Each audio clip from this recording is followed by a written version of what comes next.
Hello friends, welcome back to my channel study with Varsha. Let's study together.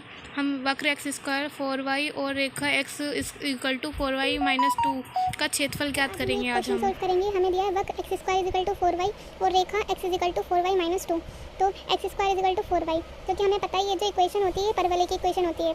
English में इसे शायद parabola बोलते हैं। और ये जो इसका जो डायग्राम ड्रॉ होगा वो कैसे होगा, वो हमें कैसे पता चलेगा। तो इसके लिए ये क्योंकि x square equal to 4y है, तो इसका जो डायग्राम ड्रॉ होगा वो इस प्रकार ऊपर की तरफ ड्रॉ होगा, y की तरफ, क्योंकि y अक्ष जो होती है हमारी, y एक्सिस जो होती है वो ये वाली लाइन होती है।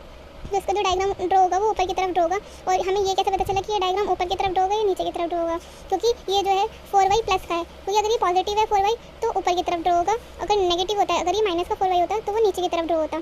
तो ये हो जाएगा हमारा। अब हम इसे क्योंकि ये 4y पॉजिटिव है तो ये ऊपर की तरफ ड्रॉ होगा, तो हम इस डायग्राम को ड्रॉ कर लेते हैं। तो हमने इस डायग्राम को ड्रॉ कर लिया। तो ये क्योंकि हमारा परवलय की इक्वेशन दी थी x square equal to 4y, तो ये जो डायग्राम था ये ऊपर की तरफ ड्रॉ कर दिया हमने और इसकी इक्वेशन लिख दी X square equal to 4y। अब हमें दी थी एक रेखा, मतलब ये लाइन की इक्वेशन है। तो हमें लाइन को ड्रॉ करने के लिए हम इसमें से दो पॉइंट निकालेंगे। तो पॉइंट निकालने के लिए हमें एक बार x बराबर 0 रखना है और एक बार y बराबर 0 रखना है। तो हम इस इक्वेशन में एक बार x बराबर 0 रख देंगे और एक बार y बराबर 0 रख देंगे। तो हमने क्या करा, इस रेखा की इक्वेशन को लिख लिया। तो एक बार हमने क्या करा, x बराबर 0 रख दिया। तो x बराबर 0 रखा इस पूरी इक्वेशन में। तो यहाँ पे x की जगह क्या आ गया, 0 इक्वल टू 4y माइनस 2। अब ये माइनस का 2 जो होता है या नेगेटिव में और ये इधर आके इक्वल के इधर आके पॉजिटिव हो जाएगा। तो ये हो जाएगा 2 इक्वल टू 4y। अब ये 4 जो है y के मल्टीप्लाई में है, तो ये 4 जो है 2 के डिवाइड में चला जाएगा। तो y इज इक्वल टू आ जाएगा 1/2, क्योंकि 2 से 4 जो है 2 बार कट जाएगा। तो ये हो जाएगा 2 1 2 2 2 4। तो ये हो जाएगा 1/2। तो y की वैल्यू क्या गई हमारी 1/2। तो हमें पॉइंट क्या मिल गए, क्योंकि हमें पता है पॉइंट कैसे लिखते हैं।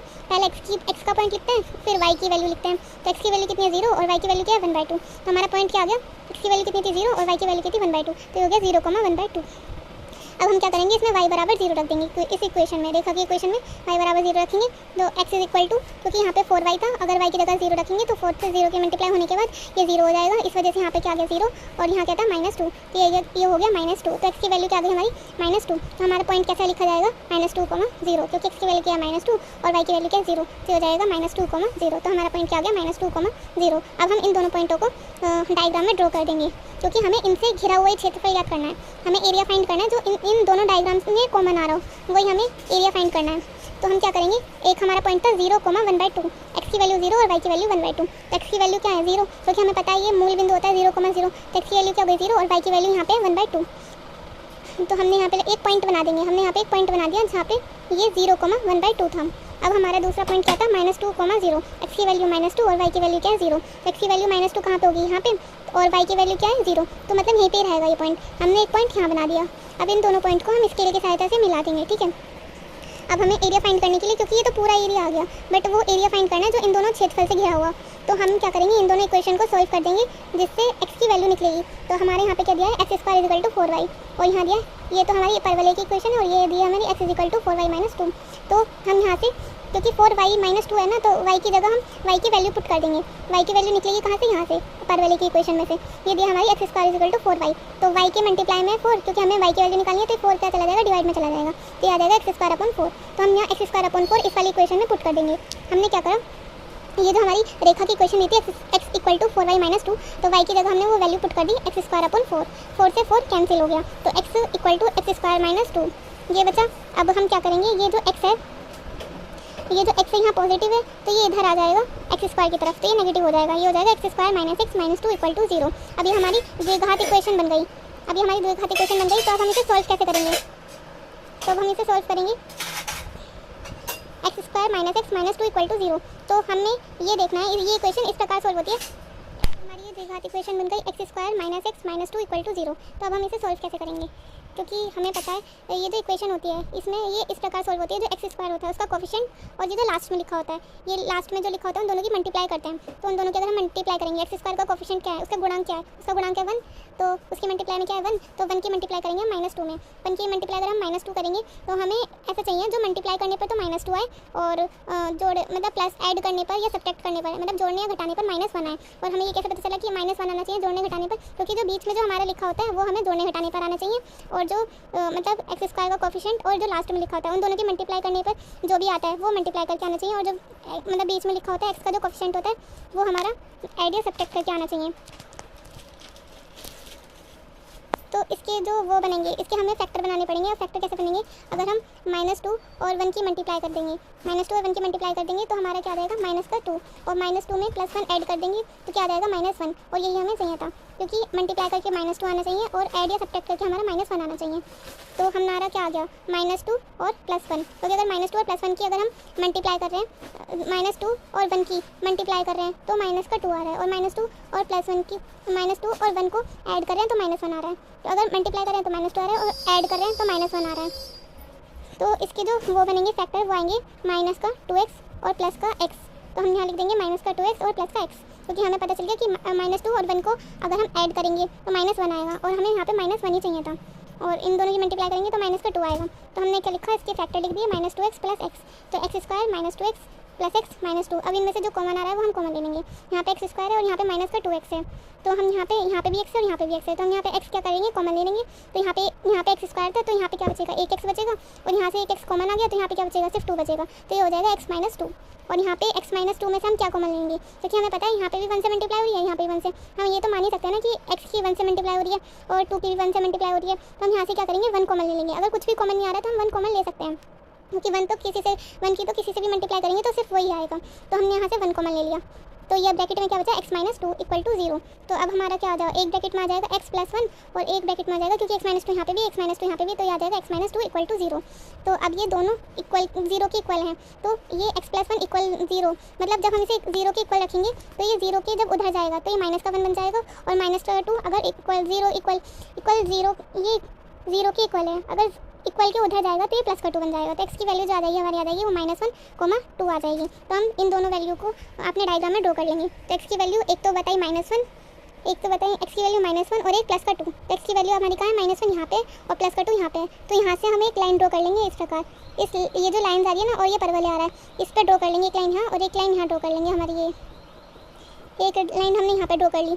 तो अब एक हमारा ये जो एरिया आ गया, वो पूरा एरिया ये आ गया नीचे तक। बट हमें जो एरिया जो फाइंड करना है वो एरिया सिर्फ हमें दोनों से घिरा हुआ क्षेत्रफल ज्ञात करना है। हमें सिर्फ रेखांकित क्षेत्रफल ज्ञात करना है इन दोनों, क्योंकि ये परवलय भी आ रहा है और ये रेखा भी आ रही है। ये नीचे का एरिया नहीं लेना, हमें सिर्फ ऊपर का एरिया लेना है। तो हम क्या करेंगे, इस वो रेखा की इक्वेशन में से परवलय माइनस कर देंगे, मतलब रेखा के एरिया में से परवलय का एरिया जो होता है माइनस कर देंगे। तो हमें ये जो लाइन वाली ड्रॉ करिए ना, ये छायांकित भाग का क्षेत्रफल मिल जाएगा। तो अब हम लिखेंगे छायांकित भाग का क्षेत्रफल। तो छायांकित भाग का क्षेत्रफल कैसे मिलेगा, ये जो नीचे ये जो डार्क ब्लू कर रखा है ये पेन से, इस वाले एरिया को हम माइनस कर देंगे इस पूरे एरिया में से। तो हमारा ये वाला एरिया बचेगा, ये जो लाइन कर रखी है। तो हम क्या कर देंगे, इसका हम इंटीग्रेशन कर देंगे एक्स अक्ष के रेस्पेक्ट में करेंगे तो y dx आएगा। तो हम इसका लिमिट क्या आएगी यहाँ से, -1 से लेकर 2 तक इसकी लिमिट आएगी। तो हम कर देंगे, पहले हम क्या करेंगे, रेखा का इंटीग्रेशन करेंगे y के रेस्पेक्ट में, x के रेस्पेक्ट में। हमने यहाँ पे क्या करा, रेखा का इंटीग्रेशन कर दिया, -1 से इसकी लिमिट क्या थी, -1 से लेकर 2 तक, y × dx। और इसमें से माइनस कर देंगे हम परवलय का एरिया। तो इसमें से हमने क्या करा, इसकी भी लिमिट वही रहेगी, सेम रहेगी दोनों की लिमिट, -1 से लेकर 2 तक। और इसमें से हमने माइनस कर दिया परवलय का एरिया। तो हमारे जो एरिया मिलेगा वो मिलेगा हमें छायांकित भाग का एरिया। तो जो कि हमें पता है रेखा की जो इक्वेशन दी थी उसमें से हमें y की वैल्यू फाइंड करनी है। अब हमें रेखा की जो इक्वेशन दी थी वो ये थी, x = 4y - 2। अगर हम इसमें से y की वैल्यू फाइंड करेंगे तो ये -2 यहाँ पे है, -2 इक्वल टू उधर जाएगा तो ये +2 बन जाएगा, याद आएगा x + 2, और क्योंकि 4 y के मल्टीप्लाई में तो 4 डिवाइड में चला जाएगा। तो इसकी वैल्यू आ जाएगी x + 2/4। तो y की वैल्यू क्या आ गई, x + 2/4 × dx।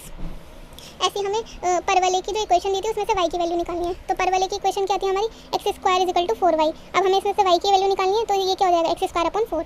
तो यहाँ पे क्या आ जाएगा, x²/4 × dx।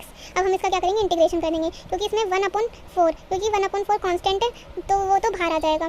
तो इंटीग्रेशन किसका होगा, सिर्फ x + 2 का × dx। और यहाँ से भी 1/4, यहाँ पे भी कांस्टेंट है तो ये भी बाहर आ जाएगा 1/4। सिर्फ इंटीग्रेशन किसका होगा, x² का। ठीक है, तो अब हम इसका इंटीग्रेशन करेंगे। यहाँ पे x की पावर 1, क्योंकि हमें पता है x की पावर n का जो इंटीग्रेशन होता है वो होता है इस प्रकार। हमने यहाँ लिख दिया साइड में, x की पावर n का इंटीग्रेशन होता है x की पावर n+1/n+1, क्योंकि यहाँ पे x की पावर कितनी है, सिर्फ 1 है। अगर कुछ नहीं है तो x की पावर 1 होती है। तो अगर x की पावर 1 का इंटीग्रेशन करेंगे तो उसमें होता है n+1। n क्या है हमारा, 1 है, तो 1 में एक 1 ऐड कर देंगे और नीचे भी वही करेंगे, 1 में एक 1 ऐड कर देंगे तो ये हो जाएगा x की पावर 2/2। तो यहाँ तो आ जाएगा x की पावर 2/2, और यहाँ पे 2, और ये है हमारा कांस्टेंट का जो अगर हम डिफरेंशिएशन करते हैं तो उसकी जो वो कांस्टेंट का अगर हम इंटीग्रेशन करते हैं तो वो आता है x। तो यहाँ पे आ जाएगा +2x। और हम यहाँ पे लिमिट लगा देंगे -1 से लेकर 2 तक। तो हमने यहाँ लिमिट लगा दी -1 से लेकर 2 तक। अब यहाँ पे आ गया हमारा माइनस, ये भी हो गया 1/4, और ये भी वही है, एक्स की पावर एन का इंटीग्रेशन करेंगे, एक्स की पावर एन का इंटीग्रेशन करेंगे तो यहाँ पे +1 ऐड हो जाएगा और नीचे भी ये जो एन है इसमें +1 ऐड हो जाएगा। अगर 2 में 1 ऐड करेंगे तो 3 हो जाएगा और नीचे भी 2 में 1 ऐड करेंगे तो 3 हो जाएगा। तो यहाँ आ जाएगा एक्स की पावर 3/3 और इसकी लिमिट क्या है -1 से लेकर 2 तक। तो इसकी लिमिट क्या आ गई -1 से लेकर 2 तक। अब हम क्या करेंगे, इसमें लिमिट पुट कर देंगे। पहले तो इसमें लिमिट पुट करेंगे, ये 1/4 तो हमारा बाहर चल रहा है, ये ब्रैकेट में जहाँ जहाँ एक्स है वहाँ पे 2 पुट करेंगे पहले। तो जहाँ पे एक्स था यहाँ पे एक्स का स्क्वायर है तो यहाँ पे क्या हो जाएगा 2 का स्क्वायर अपॉन में 2 प्लस यहाँ पे 2x है, जहाँ पे x होगा वहाँ पे हम 2 पुट करेंगे तो इंटू मल्टीप्लाई में क्या आ जाएगा 2। अब हमारा बीच में आएगा माइनस, क्योंकि upper limit minus lower limit, ये जो लिमिट पुट होती है वो इस प्रकार होती है, upper limit minus lower limit. तो अपर लिमिट तो हमने पुट कर दी, अब बीच में आएगा माइनस। अब हम पुट करेंगे लोअर लिमिट। लोअर लिमिट क्या है हमारी -1, जहाँ जहाँ x है वहाँ पे क्या आ जाएगा -1। तो ये हो जाएगा -1 का स्क्वायर अपॉन 2 माइनस, क्योंकि ये जो बीच वाला माइनस था उसकी वजह से यहाँ पे माइनस आ गया, इंटू में 2 और x की जगह क्या आ जाएगा -1। और ऐसे ही हम यहाँ पे लिमिट पुट कर देंगे, क्योंकि -4 हमारा क्या था कांस्टेंट था, और ऐसे ही हमारा यहाँ पे भी -3 क्या है, वो 1/3 क्या कांस्टेंट है, तो ये भी बाहर आ जाएगा 1/3। और हम यहाँ पे लिमिट पुट करेंगे, पहले upper limit minus lower limit. तो अपर लिमिट क्या हमारी 2, तो x की जगह क्या आ जाएगा 2, तो यहाँ पे हो जाएगा 2 का क्यूब, फिर आएगा माइनस, फिर लोअर लिमिट -1 का क्या हो जाएगा क्यूब, तो ये हो जाएगा 2 क्यूब -1 का क्यूब। तब हम इसे सॉल्व करेंगे 1/4, एक 2 से एक 2 कैंसिल हो जाएगा, तो यहाँ पे क्या बचेगा सिर्फ 2 प्लस 2 2 जा 4, यहाँ पे आ जाएगा 4। और ये -1 का अगर हम स्क्वायर करेंगे तो प्लस का ही 1 आता है, तो हो जाएगा प्लस का 1/2 और 2 -2 और -1 के अगर मल्टीप्लाई करेंगे तो हो जाएगा प्लस का 2 -1 वो माइनस और 4 और 3 की मल्टीप्लाई करेंगे तो हो जाएगा 4 3 जा 12 और 2 का अगर हम क्यूब करेंगे 2 का क्यूब क्या हो जाता है, 2 का अगर स्क्वायर करते हैं तो 4 होता है और 4 का फिर वो करेंगे 2 से 2 की मल्टीप्लाई करेंगे 4 और 4 2 जा 8, तो इसका जो 2 का जो क्यूब आएगा वो हो जाएगा 8। और -1 का अगर हम क्यूब करेंगे तो आता है -1 और माइनस यहाँ पे भी और एक -1 यहाँ आएगा, तो माइनस माइनस क्या हो जाएगा प्लस, यहाँ आ जाएगा +1। तो अब हम इसका क्या करेंगे, ये 4 और 2 क्या हो गया 6 और 6 में अगर 2 ऐड करेंगे तो 8, तो यहाँ आ गया 8 -1/2 और यहाँ पे क्या हो गया 1/12 था और 8 और 1 कितना हो गया 9, तो ये हो गया माइनस का 9/12। तो अब हम इसका क्या करेंगे एलसीएम ले लेंगे, तो क्या 8 2 जा क्या होता है 16, 16 में से 1 गया 15, तो यहाँ जाएगा 15/2 -9/12। तो अब इसकी 4 की 2 से मल्टीप्लाई हो जाएगी तो 4 2 जा 8 हो जाएगा, 15/8 आ जाएगा, यहाँ पे आ गया 15/8 -9/12। तो अब हम इसका क्या करेंगे एलसीएम ले लेंगे, एलसीएम आएगा वो 12 8 जा 96, तो इसका एलसीएम क्या आ जाएगा 96 आ जाएगा। तो हमने इसका एलसीएम ले लिया 96। अब इसकी हो जाएगी क्रॉस मल्टीप्लाई, 15 की 12 से मल्टीप्लाई करेंगे और 8 की 9 से मल्टीप्लाई करेंगे, 15 की 12 से मल्टीप्लाई करेंगे तो आ जाएगा 180, तो यहाँ पे क्या आ गया 180 और 8 की 9 से मल्टीप्लाई करेंगे तो 56 आ जाएगा। तो 8 की 9 से करेंगे तो 72 आएगा, सॉरी, तो 72 आ गया, अपन में क्या आ गया 96, तो ये आ गया 180 -72/96।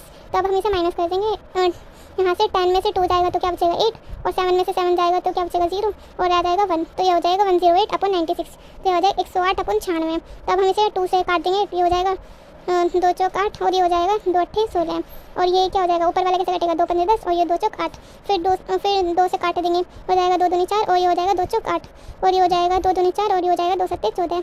अब इसे 3 से काट देंगे, 3 8 24 और ये हो जाएगा 3 27। तो इसका जो आंसर आ गया हो गया 9/8 वर्ग इकाई, तो इसका आंसर हो गया 9/8 वर्ग इकाई। If you like my video, please like, subscribe and hype share this channel. Thanks for watching. Please video को हाइप ज़रूर करें और शेयर और सब्सक्राइब ज़रूर करें। अगर आपको मेरी और एडिट की हुई वॉइस में कौन सी वॉइस पसंद आई प्लीज़ कमेंट में ज़रूर बताएं। Thanks for watching.